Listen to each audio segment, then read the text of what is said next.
Welcome back to Askewed Reviews, and today we are doing yet another movie that is a Valentine's suggestion since it is the month of February. And today we are doing the horror slasher classic from 1981, My Bloody Valentine. Here is your trivia question for today. Which famous director has stated that this film is their favorite slasher film? Find out the answer at the end of this video. This movie is definitely one of those classic slasher films from the late 70s, early 80s, and it all takes place in the town of Valentine Bluffs. So, the way that the story goes is 20 years ago on Valentine's Day, there was a mine collapse where most of the miners died, but one of them survived. And the only way he could continue to survive is to revert to cannibalism. They finally managed to get him out, but after some time, he really went crazy and started killing people. They eventually were able to get him into a mental institution.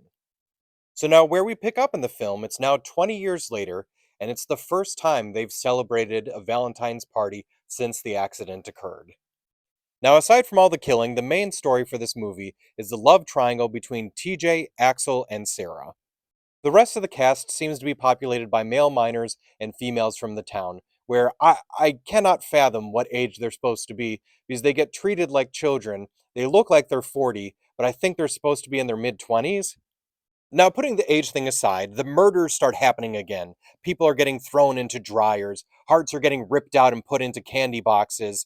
The sheriff and the mayor are pulling a Jaws and not telling anyone, and somehow the bartender seems to know everything about what's going on.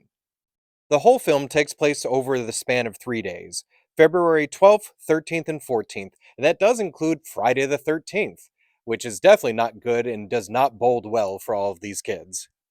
Also, speaking of Friday the 13th, apparently there was a lot more gore involved in this movie. But due to the amount of violence and gore in Friday the 13th that had already come out, and the fact that John Lennon was just shot, they had to take a lot of that out. Otherwise, they were going to have an X rating instead of an R rating. Here's an interesting piece of trivia for you. The mine in the movie was an actual mine that the crew ended up finding. They felt it was perfect because it looked just creepy and rustic enough.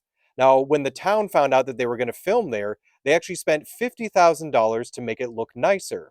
Unfortunately, they wanted it to look more rustic, so the film crew actually had to spend $75,000 to make it look the way it was originally. All in all, I feel that My Bloody Valentine definitely has its place in the annals of history as a great slasher film. So I'm going to give this movie a 4 out of 5. As for the trivia question from the beginning of this video, which famous director has stated that this film is their favorite slasher movie? That director is Quentin Tarantino. I hope you enjoyed this episode of Askewed Reviews. Please check out our other videos, and if there are any movies you'd like to see get a review, please mention it down in the comments. And as always, like, comment, share, and subscribe.